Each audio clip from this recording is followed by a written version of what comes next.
The diocese launched its appeal on Sunday, December 10, during the Mass at the Feast of the Immaculate Conception.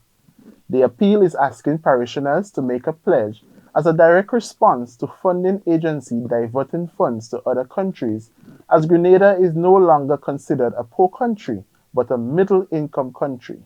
Father Sean explained with a passionate plea. Board, you'll see a plaque. And those of you, if you take a look at it on your way out, you'll see it's for Father Bill O'Carroll, William O'Carroll, known as Father Bill.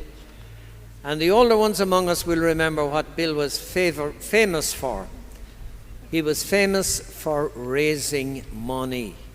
He would go to America and he would have it very well organized in advance. He would go to different dioceses and different parishes and collect a lot of money for Grenada. Well, Father Bill O'Carroll has gone to his eternal reward. He's walking for Mary up in heaven now, not on earth. And COVID-19 put an end to those appeals, effectively put an end to those appeals as far as Grenada is concerned. So the kind of money that Grenada used to get from those overseas appeals has almost dried up completely.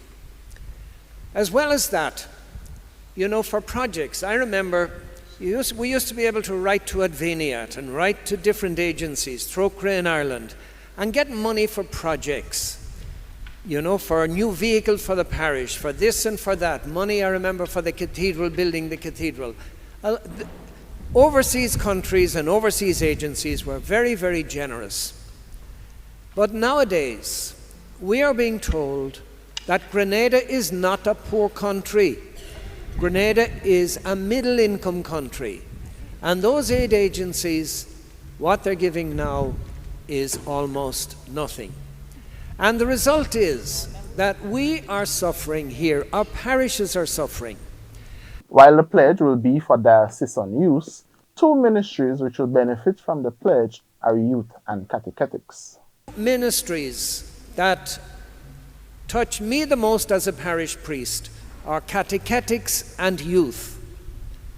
I have young people in my parish willing to teach the faith, but they need training and they need books.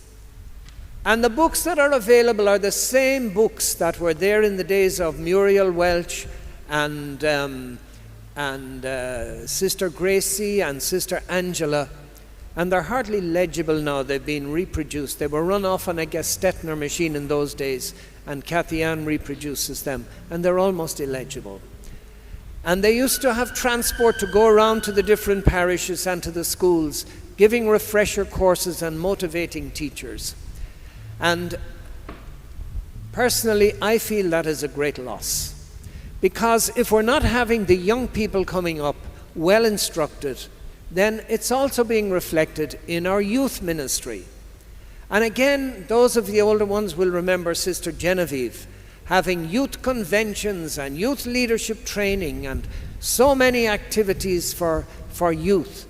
In fact, parish priests, we used to be vexed sometimes because she had her program and it didn't matter what you had in your parish, the youth had to go and take part in the diocesan youth program.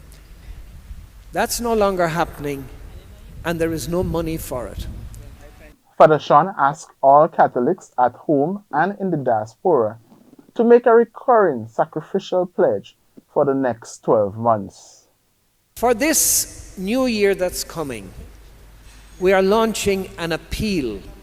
We're asking every Catholic, especially every Catholic who is earning, has some little income, to make a pledge, to give something, to give a fixed amount each month.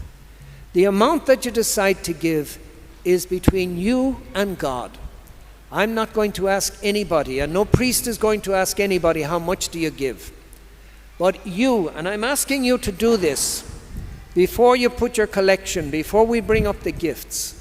I'm asking you now, please, to reflect and to make a promise that you will give an amount, whatever amount you consider appropriate, each month for these diocesan programs during the year 2024. For individuals who were not at the cathedral, please contact your parish priest to collect your pledge envelopes, or you can visit our Facebook page or website www.catholicgnd.org/donate to sign up online.